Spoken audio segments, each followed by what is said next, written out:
ದೈವಿಕ ಗುಣಗಳನ್ನು, ಮಗುವಿನ ಒಂದು ದೈವಿಕ ಗುಣಗಳನ್ನು ಜಾಗೃತ ಮಾಡೋದೇ ಗರ್ಭ ಸಂಸ್ಕಾರ ಅಂತ ಹೇಳ್ತೀವಿ.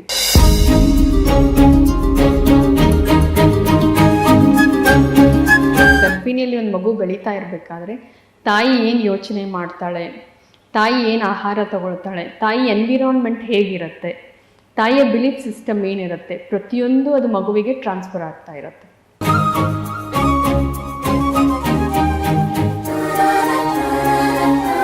ನಾವು ಮಗುನ ಈ ಮಗು ಬರಲಿ ಅಂತ ನಾವು ಡಿಸೈಡ್ ಮಾಡೋದಿಲ್ಲ, ಮಗುನೇ ಡಿಸೈಡ್ ಮಾಡುತ್ತೆ ನಾ ಈ ಗರ್ಭದಲ್ಲಿ ಹೋಗ್ತೀನಿ ಅಂತ ಹೇಳಿ. ಸೊ ಆವಾಗ ಒಂದು ಒಳ್ಳೆಯ ಮಗುವನ್ನು ನಾವು ಆಕರ್ಷಣೆ ಮಾಡ್ಕೋಬೇಕು ಅಂತಂತಂದರೆ ನಾವು ಆ ಸ್ಟೇಟಲ್ಲಿ ಇರಬೇಕು.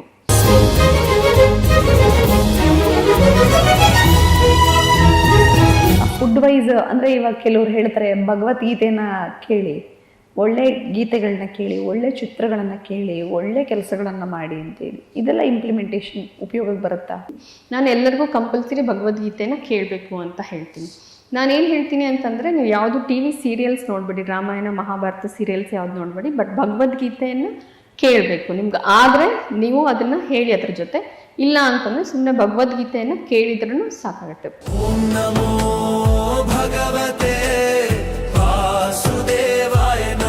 2,50,000 ನ್ಯೂರಾನ್ಸು ಪ್ರತಿ ನಿಮಿಷಕ್ಕೆ ತಾಯಿಯಲ್ಲಿ ಬೆಳೀತಾ ಇರುತ್ತೆ.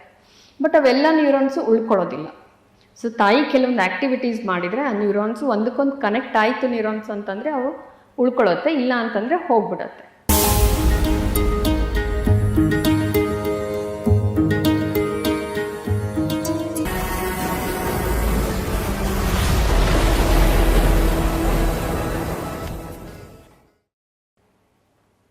ಬೆಳೆಯುವ ಸಿರಿ ಮೊಳಕೆಯಲ್ಲಿ ಸ್ವಲ್ಪ ಬದಲಾಯಿಸ್ಕೊಳ್ಳೋಣ.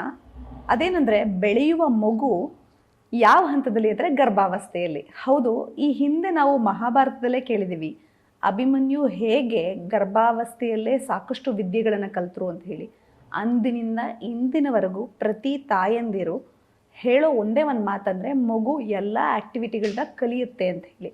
ಹೌದು, ಇದಕ್ಕಾಗೆ ಒಂದು ಪ್ರತ್ಯೇಕವಾದಂತಹ ಕೋರ್ಸ್ ಇದೆ. ಆ ಕೋರ್ಸೇ ಗರ್ಭಾವಸ್ಥೆಯ ಕೋರ್ಸ್ ಅಂತ.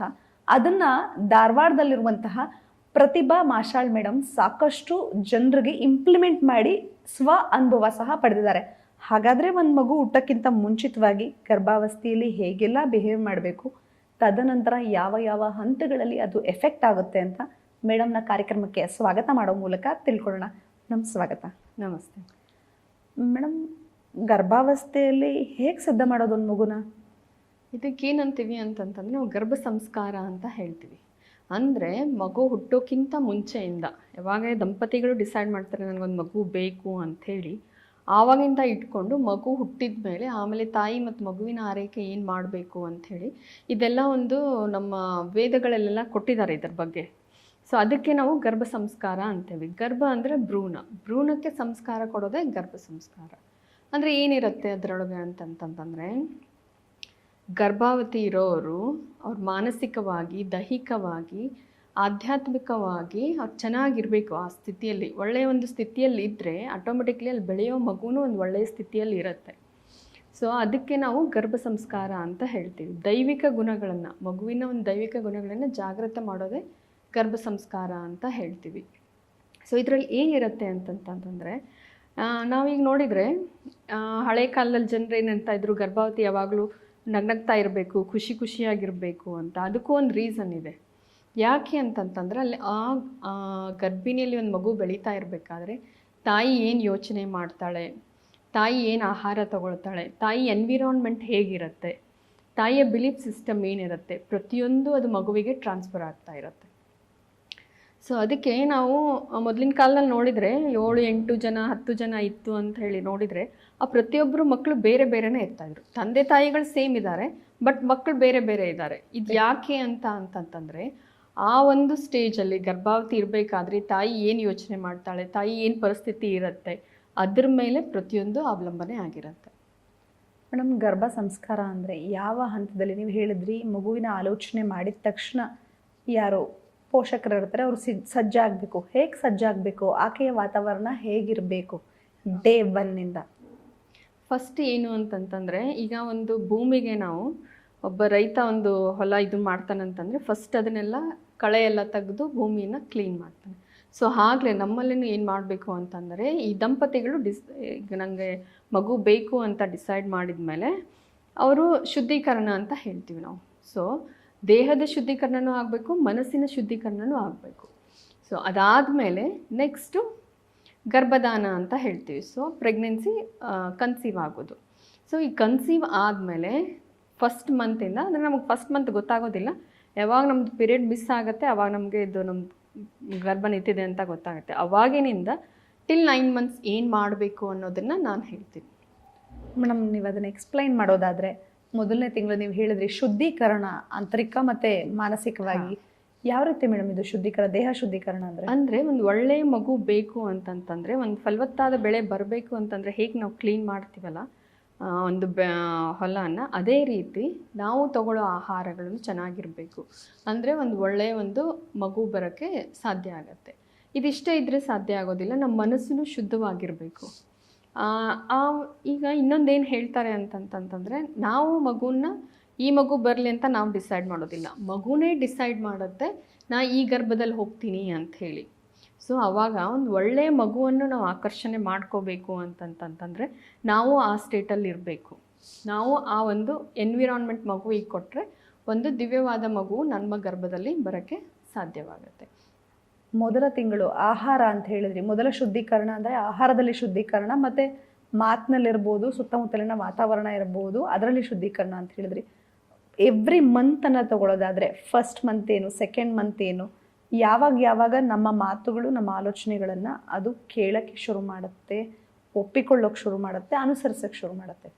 ಇದಕ್ಕಿಂತ ಮುಂಚೆ ಇನ್ನೊಂದು ಹೇಳೋಕ್ಕೆ ಇಷ್ಟಪಡ್ತೀನಿ ನಾನು. ಈ ಗರ್ಭ ಸಂಸ್ಕಾರ ಅಂತಂತಂದರೆ ಮಗುವಿನ ಎಲ್ಲ ಡೆವಲಪ್ಮೆಂಟ್ ಆಗಬೇಕು. ಎಲ್ಲ ಡೆವಲಪ್ಮೆಂಟ್ ಅಂದರೆ ಯಾವುದು? ಫಿಸಿಕಲ್ ಡೆವಲಪ್ಮೆಂಟ್, ಇಂಟೆಲಿಜೆನ್ಸ್, ಆಮೇಲೆ ಇಮೋಷ್ನಲ್ ಡೆವಲಪ್ಮೆಂಟ್ ಆಗಬೇಕು, ಮಗು ಸ್ಪಿರಿಚುವಲಿನೂ ಡೆವಲಪ್ಮೆಂಟ್ ಇರಬೇಕು. ಸೊ ಇವೆಷ್ಟು ಡೆವಲಪ್ ಆದರೆ ಒಂದು ಸಮಗ್ರ ಮಗುವಿನ ಬೆಳವಣಿಗೆ ಆಯಿತು ಅಂತ ಹೇಳ್ತೀವಿ. ಸೊ ಅದಕ್ಕೆ ಏನು ಮಾಡಬೇಕು ಅಂತಂದರೆ, ಯೂಶ್ವಲಿ ನಾವು ಏನು ಮಾಡ್ತಾರೆ ಅಂತಂತಂದರೆ, ನೀನು ಗರ್ಭಿಣಿ ಅಂತಂದರೆ ನೀನು ಜಾಸ್ತಿ ಊಟ ಮಾಡಬೇಕು, ಇಬ್ಬರು ಊಟ ಮಾಡಬೇಕು ಅಂತ ಹೇಳ್ತಾರೆ. ಸೊ ಆ ಕಾನ್ಸೆಪ್ಟ್ಗಿಂತ ನಮ್ಗೆ ಏನು ಬೇಕಾಗತ್ತೆ, ಮಗುವಿಗೆ ಯಾವ ಹಂತದಲ್ಲಿ ಏನು ಬೇಕು ಆ ಆಹಾರವನ್ನು ನೀವು ಜಾಸ್ತಿ ಅಥವಾ ಆ ಆಹಾರವನ್ನು ತಗೊಳ್ತಾ ಹೋದರೆ ಏನು ಮಗುವಿಗೆ ಬೇಕಾಗಿರುತ್ತೆ ಅದೆಲ್ಲ ಮಿನರಲ್ಸ್ ಇರ್ಬೋದು, ವಿಟಮಿನ್ಸ್ ಇರ್ಬೋದು, ಅವೆಲ್ಲ ಮಗುವಿಗೆ ಬರುತ್ತೆ. ಬಟ್ ನಾವೇನಂತೀವಿ, ನೀನು ಜಾಸ್ತಿ ಊಟ ಮಾಡಬೇಕು ಅಂಥೇಳಿ ಊಟದ ಮೇಲೆ ಸ್ಟ್ರೆಸ್ ಮಾಡ್ತೀವಿ, ಬಟ್ ನ್ಯೂಟ್ರಿಯೆಂಟ್ಸ್ ಮೇಲೆ ನಾವು ಸ್ಟ್ರೆಸ್ ಮಾಡೋದಿಲ್ಲ. ಆಮೇಲೆ ಇನ್ನೊಂದೇನು ಅಂತಂತಂದರೆ, ಫಸ್ಟ್ ಟ್ರೈಮಸ್ಟರಲ್ಲಿ ಮಗುವಿಗೆ ಆಹಾರ ಬೇರೆಯೇ ಬೇಕಾಗಿರುತ್ತೆ, ಸೆಕೆಂಡಲ್ಲಿ ಬೇರೆ ಬೇಕಾಗುತ್ತೆ, ಥರ್ಡಲ್ಲಿ ಬೇರೆ ಬೇಕಾಗುತ್ತೆ. ಈಗ ಒಂದು ಎಕ್ಸಾಂಪಲ್ ಕೊಡೋದು ಅಂತಂತಂದರೆ ಫೋಲಿಕ್ ಆ್ಯಸಿಡ್ ಅಂತ ಹೇಳ್ತೀವಿ. ಇದು ಫಸ್ಟ್ ಟ್ರೈಮಸ್ಟರು ತುಂಬ ಅಗತ್ಯವಾಗಿ ತಾಯಿಗೆ ಬೇಕಾಗಿರುತ್ತೆ. ಸೊ ಆ ರೀತಿ ಆಹಾರಗಳನ್ನು ತೆಗೆದುಕೊಳ್ಬೇಕಾಗತ್ತೆ. ಆ ಫುಡ್ ವೈಸ್ ಅಂದರೆ ಇವಾಗ ಕೆಲವ್ರು ಹೇಳ್ತಾರೆ ಭಗವದ್ಗೀತೆನ ಕೇಳಿ, ಒಳ್ಳೆ ಗೀತೆಗಳನ್ನ ಕೇಳಿ, ಒಳ್ಳೆ ಚಿತ್ರಗಳನ್ನು ಕೇಳಿ, ಒಳ್ಳೆ ಕೆಲಸಗಳನ್ನು ಮಾಡಿ ಅಂತೇಳಿ, ಇದೆಲ್ಲ ಇಂಪ್ಲಿಮೆಂಟೇಷನ್ ಉಪಯೋಗಕ್ಕೆ ಬರುತ್ತಾ? ಹಾಂ, ಇನ್ನೊಂದೇನು ಅಂತಂತಂದರೆ, ತಾಯಿ ಏನು ಯೋಚನೆ ಮಾಡ್ತಿರ್ತಾಳೆ, ತಾಯಿ ಏನು ಭಾವನೆಗಳಿರುತ್ತೆ ಅದೆಲ್ಲ ಮಗುವಿಗೆ ಹೋಗ್ತಾ ಇರುತ್ತೆ. ಮಗುವಿನ ಒಂದು ಮೆದುಳಿನ ಬೆಳವಣಿಗೆ ಪ್ಲಸ್ ಮಗುವಿನಲ್ಲಿ ಏನೇನು ಸ್ಟೋರ್ ಆಗ್ತಾ ಇರುತ್ತೆ ಅದೆಲ್ಲ ತಾಯಿ ಏನು ವಿಚಾರ ಮಾಡ್ತಾಳೆ ಪ್ರತಿಯೊಂದು ಮಗುವಿಗೆ ಸ್ಟೋರ್ ಆಗ್ತಾ ಇರುತ್ತೆ.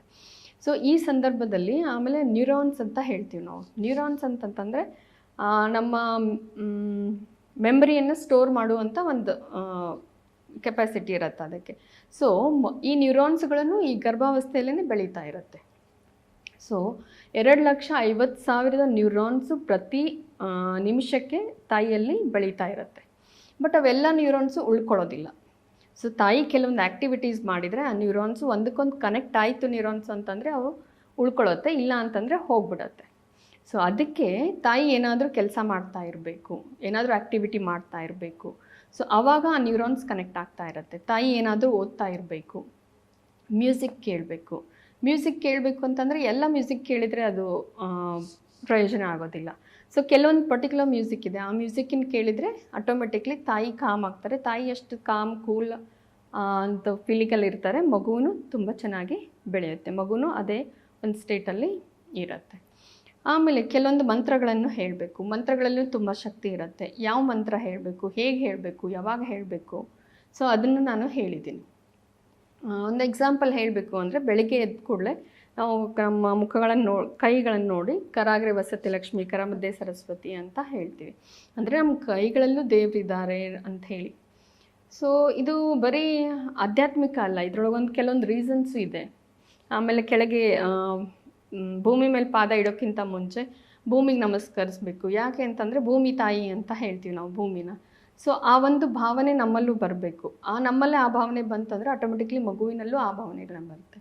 ಈಗ ಸಂಸ್ಕಾರಗಳನ್ನ ನಾವು ಹೇಗೆ ಕೊಡೋಕ್ಕೆ ಸಾಧ್ಯ ಆಗತ್ತೆ ಮಗುವಿಗೆ ಹುಟ್ಟಿದ ಮೇಲೆ ಕೆಲವೊಬ್ರು ನಾವು ಅಂತೇಳಿ ಆವಾಗ ಸಂಸ್ಕಾರ ಕೊಡೋಣ ಅಂತ ಹೇಳ್ತಾರೆ. ಬಟ್ ಆವಾಗ ಕೊಡೋದಲ್ಲ, ಈಗಲೇ ನಾವು ಸ್ಟಾರ್ಟ್ ಮಾಡಬೇಕು.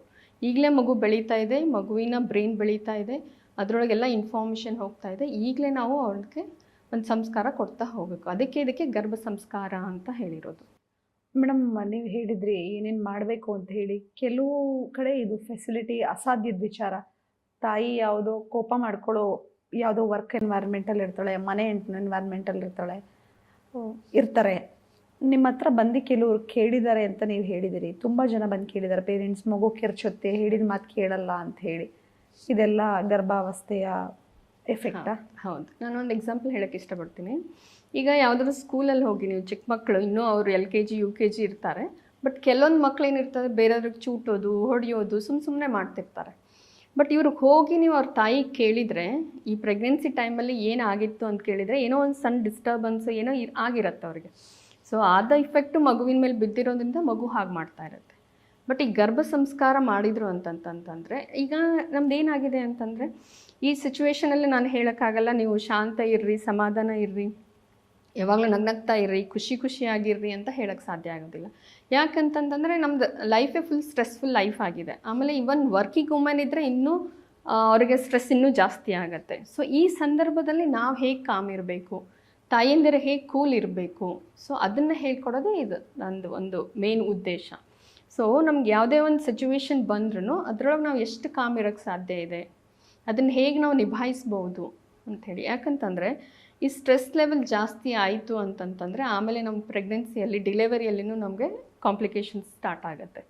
ಸೊ ಆದಷ್ಟು ತಾಯಿ ಕಾಮ್ ಆ್ಯಂಡ್ ಕೂಲ್ ಇರಬೇಕು. ಅದಕ್ಕೆ ಏನೇನು ಮಾಡಬೇಕು, ಮೆದುಳಿನ ಬೆಳವಣಿಗೆ ಡೆವಲಪ್ಮೆಂಟ್ ಆಗ್ತಾ ಇದೆ ಅಂತ ಹೇಳ್ತಾ ಇದ್ದೀನಿ. ಸಂಸ್ಕಾರಗಳನ್ನು ಈಗಲೇ ಕೊಡಬೇಕು. ಅದನ್ನು ಹೇಗೆ ಕೊಡಬೇಕು, ಅದನ್ನು ಏನು ಮಾಡ್ಬೋದು, ಹೇಗೆ ಕೊಡ್ಬೋದು ಅಂತ ಒಂದು ಪ್ರಯತ್ನವನ್ನು ಮಾಡ್ತಾ ಇದ್ದೀನಿ. ಮೇಡಮ್, ಸಾಕಷ್ಟು ಜನ ಗರ್ಭರಕ್ಷಾ ಸ್ತೋತ್ರಗಳನ್ನ ತುಂಬ ಕೇಳ್ತಾರೆ, ಅದು ರಕ್ಷಣೆ ಮಾಡುತ್ತೆ ಅಂತ. Is it work? ಹಾಂ, ಹೌದು, ತುಂಬ ರಕ್ಷಣೆ ಮಾಡುತ್ತೆ, ತುಂಬ ಹೆಲ್ಪ್ ಆಗುತ್ತೆ. ಇದು ಒಂದು ಏನು ಅಂತಂತಂದರೆ ಆ ವೈಬ್ರೇಷನ್ಸು ನಮ್ಗೆ ಹೆಲ್ಪ್ ಮಾಡುತ್ತೆ. ಪ್ಲಸ್ ಅದು ಕೇಳೋದ್ರಿಂದ, ಅದನ್ನು ಇದು ಮಾಡೋದ್ರಿಂದ ನಾವು ಶಾಂತ ಸ್ಟೇಟಲ್ಲಿ ಬಂದುಬಿಡ್ತೀವಿ ನಾವು. ಸೊ ಅದು ತುಂಬ ಹೆಲ್ಪ್ ಆಗುತ್ತೆ. ನಾವು ಒಂದು ನಿಮಿಷ, ನಾವು ಕಾಮ್ ಆ್ಯಂಡ್ ಕೂಲ್ ಇದ್ದಾಗ ಹ್ಯಾಪಿ ಹಾರ್ಮೋನ್ಸ್ ಅಂತ ಹೇಳ್ತೀವಿ ನಾವು. ಆಕ್ಸಿಟಾಕ್ಸಿನ್ ರಿಲೀಸ್ ಆಗುತ್ತೆ, ಹ್ಯಾಪಿ ಹಾರ್ಮೋನ್ ರಿಲೀಸ್ ಆಗುತ್ತೆ.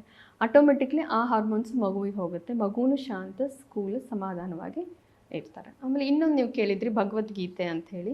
ನಾನು ಎಲ್ಲರಿಗೂ ಕಂಪಲ್ಸರಿ ಭಗವದ್ಗೀತೆನ ಕೇಳಬೇಕು ಅಂತ ಹೇಳ್ತೀನಿ.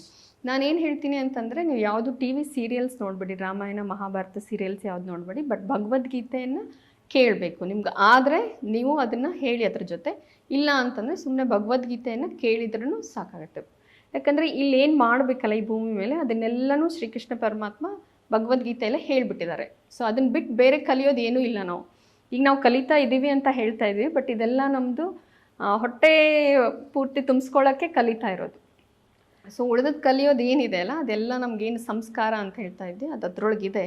ಸೊ ಅದು ಸುಮ್ಮನೆ ಅವ್ನು ಕೇಳ್ತಾ ಹೋದರೆ ಸಾಕು, ನಮಗೆ ಆ ವೈಬ್ರೇಷನ್ಸ್ ಅಂತ ಹೇಳ್ತೀವಿ ನಾವು. ಸೊ ಆ ಫ್ರೀಕ್ವೆನ್ಸಿ, ಆ ವೈಬ್ರೇಷನ್ಸು ನಮಗೆ ಬರ್ತಾ ಹೋಗುತ್ತೆ.